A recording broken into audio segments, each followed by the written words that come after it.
কাইলৈ কংগ্ৰেছ দলত যোগদান কৰিব অশোক শৰ্মাই। কাইলৈ নলবাৰী ৰাজ্যিক ভৱনত আনুষ্ঠানিকভাৱে কংগ্ৰেছ দলত যোগদান কৰিব আৰএছএছৰ নেতা তথা নলবাৰী সমষ্টিৰ প্ৰাক্তন বিধায়ক অশোক শৰ্মাই। কংগ্ৰেছ দলত যোগদানৰ প্ৰাকখনত আজি বহু কথাই ক'লে অশোক শৰ্মাই। 3 বছৰে দলৰ মজিয়াতে অপমানিত হলো আৰু কোনোপধ্যে দল কৰি থাকিব নোৱাৰো। লোকসভা নিৰ্বাচনৰ ভোট গ্ৰহণৰ দিনাই প্ৰাক্তন বিধায়ক অশোক শৰ্মাই মুখ খুলিছিল দলৰ নেতৃত্ব আৰু চৰকাৰৰ কাম কাজক লৈ। তাৰ পিছত লোকসভা নিৰ্বাচনৰ ফলাফল ঘোষণাৰ পিছতে দলটোৰ কাম কাজত অসন্তুষ্ট হৈ মুখ খুলিছিল নলবাৰীৰ প্ৰাক্তন বিধায়ক তথা জ্যেষ্ঠ আৰএছএছ নেতা অশোক শৰ্মাই।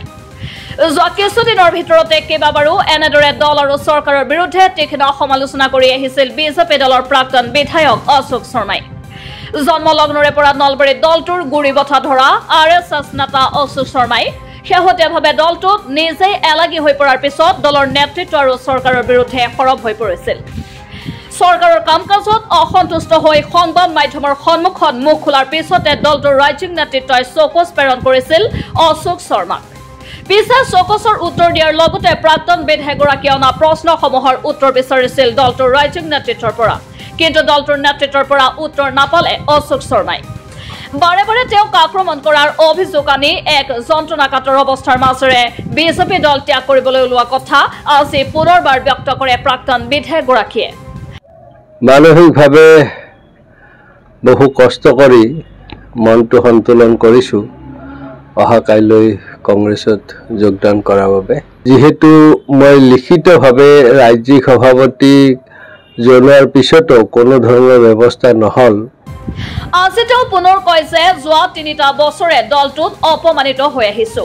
ইতিমধ্যে ৰাজ্যিক কেন্দ্ৰীয় কাৰ্যনিৰ্বাহক সদস্য আৰু সাধাৰণ সদস্য পদৰ পৰা অব্যাহতি লোৱাৰ কথা উল্লেখ কৰি তেওঁ কয়, কেইজনমান নেতাৰ অৱজ্ঞাসূচক আৰু প্ৰতিশোধমূলক আচৰণৰ বাবে যোৱা 3 বছৰে বাৰে বাৰে অপমানিত হৈ অহাৰ পিছতো কোনো প্ৰতিকাৰৰ ব্যৱস্থা নোলোৱাত অব্যাহতি লৈ কাইলৈ ভাৰতীয় জাতীয় কংগ্ৰেছ দলত আনুষ্ঠানিকভাৱে যোগদান কৰিব বুলি তেওঁ উল্লেখ কৰে।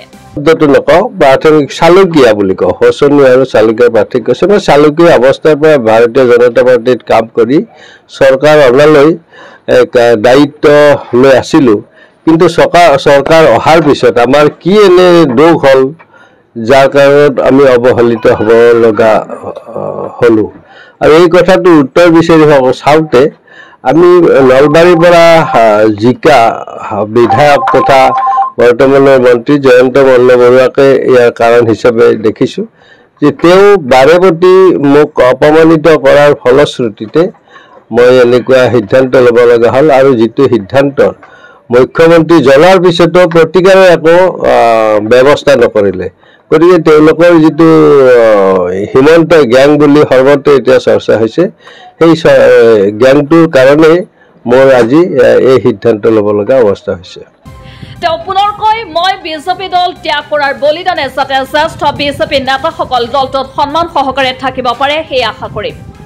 মই কৈছোৱেই যে মোৰ এই বলিদানে ভাৰতীয় জনতা পাৰ্টিত অদ্যাপি থকা জ্যেষ্ঠ কাৰ্যকৰ্তাসকলক যাতে পৰৱৰ্তী সময়ত কোনো ধৰণৰ অৱজ্ঞা বা অপমান নকৰে তাৰ এটা বাৰ্তা মই প্ৰেৰণ কৰিছোঁ। কিন্তু তাৰ পিছতো যদি তেনেকুৱা হয় তেনেহ'লে এই নলবাৰীৰ এই যাত্ৰাই দলটোত বহুত প্ৰভাৱ পেলাব পাৰে বুলি মই আশা কৰোঁ। এইফালে তেওঁৰ সৈতে আৰু কিমান কৰ্মীয়ে দল ত্যাগ কৰি কংগ্ৰেছ দলত যোগদান কৰিব বুলি সোধা প্ৰশ্নৰ উত্তৰত অশোক শৰ্মাই কয়, চৰকাৰখনৰ আৰু 2টা বছৰ আছে, যাতে কোনো নেতা কৰ্মীয়ে চৰকাৰী আঁচনি তথা প্ৰাপ্যৰ পৰা বঞ্চিত নহয়। সেই ক্ষেত্ৰত তৃণমূল কৰ্মীসকলক মই বঞ্চিত কৰিব নিবিচাৰোঁ। আৰম্ভণিৰ পৰা আজিলৈ মই এটা শব্দই কৈ আছোঁ যে মই অকলে যোগদান কৰিম।